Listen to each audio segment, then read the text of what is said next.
അഹാന കൃഷ്ണയും കുടുംബവും ഇന്ന് നേരിടുന്ന സൈബർ ആക്രമണങ്ങൾക്ക് കാരണം പണ്ട് മറ്റുള്ളവരെ ബോഡി ഷെയ്മിംഗ് ചെയ്തതിൻ്റെ കർമ്മയാണെന്ന വാദം സോഷ്യൽ മീഡിയയിൽ ശക്തമാണ്. അഹാന കൃഷ്ണയും ദിയ കൃഷ്ണയും പണ്ട് മറ്റുള്ളവരെ ബുള്ളി ചെയ്തിരുന്നെന്നും അതിന് ലഭിക്കുന്ന ശിക്ഷയാണിതെന്നും പറയുന്ന കമൻറ്റുകൾ വ്യാപകമായി പ്രചരിക്കുന്നുണ്ട്. ഇപ്പോഴത്തെ വിഷയത്തിൽ യൂട്യൂബർ സായി കൃഷ്ണയും ഭാര്യ സ്നേഹയും നടത്തിയ പ്രതികരണമാണിപ്പോൾ ശ്രദ്ധ നേടുന്നത്. നമ്മളുടെ മക്കൾക്ക് കൊടുക്കുന്ന പ്രാധാന്യം കൊണ്ട് വേറൊരാൾക്ക് ട്രോമയുണ്ടാകാൻ പാടില്ല. എല്ലാ വീട്ടിലും അമ്മയും അമ്മവും ഉണ്ടായിക്കോട്ടെ, പക്ഷേ നാട്ടിലുള്ളവർക്ക് ട്രോമ കൊടുക്കുന്ന ആൾക്കാരായി മാറാൻ പാടില്ല. ഈ സംഭവങ്ങളൊക്കെ വെച്ച് നോക്കുമ്പോൾ ആ വീട്ടിലെ അമ്മയും അവിടെ മാത്രം മതി. ദിയ കൃഷ്ണയുടെ ബോഡി ഷെയ്മിങ്ങിൻ്റെ ഇരയാണ് ഞാനും. ഇവൻ കുള്ളനാണോ എന്ന് ഒരാൾ എന്നെക്കുറിച്ച് കമൻ്റ് ഇട്ടപ്പോൾ ദിയ കൃഷ്ണ സ്മൈലി ഇട്ട് പോയി. പിന്നെ ദിയ കൃഷ്ണ എനിക്ക് മെസ്സേജ് അയച്ചു.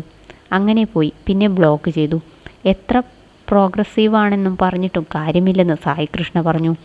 ഇത് പണ്ട് നടന്ന സംഭവമാണ്, എനിക്ക് ഓർമ്മയുണ്ട്. അവർ പേഴ്സണലി വിളിച്ചു തീർത്ത പ്രശ്നമാണെന്ന് സ്നേഹയും പറഞ്ഞു. അവർക്കിതൊന്നും അംഗീകരിക്കാൻ പറ്റുന്നില്ല. അവരേതോ ലോകത്താണ് ജീവിക്കുന്നത്. ഇങ്ങനെയാണെങ്കിൽ എല്ലാ വീട്ടിലും അമ്മോ വേണ്ട. സ്കൂൾ ബസ്സിൽ ഇവർ കയറി ബാക്കിയുള്ളവരെ ബോഡി ഷെയ്മിംഗ് ചെയ്തതും സ്കൂളിൽ പ്രശ്നമുണ്ടായപ്പോൾ അഹാന അവിടെ കയറിയിറങ്ങി പ്രിൻസിപ്പാളിനോടും ടീച്ചർമാരെയും ചോദ്യം ചെയ്തതും എനിക്ക് ഓർമ്മയുണ്ട്. അങ്ങനെ എന്തൊക്കെയോ കുറേ കാര്യങ്ങളുണ്ടെന്ന് സ്നേഹ പറഞ്ഞു.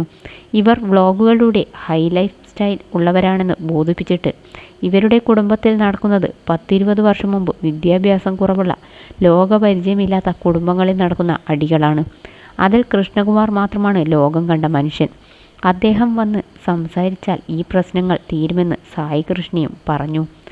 എല്ലാ മാതാപിതാക്കൾക്കും അവരുടെ മക്കൾ പ്രധാനമാണ്. അങ്ങനെയല്ലാത്ത സാഹചര്യം വരുന്നത് വളരെ അപൂർവമാണ്.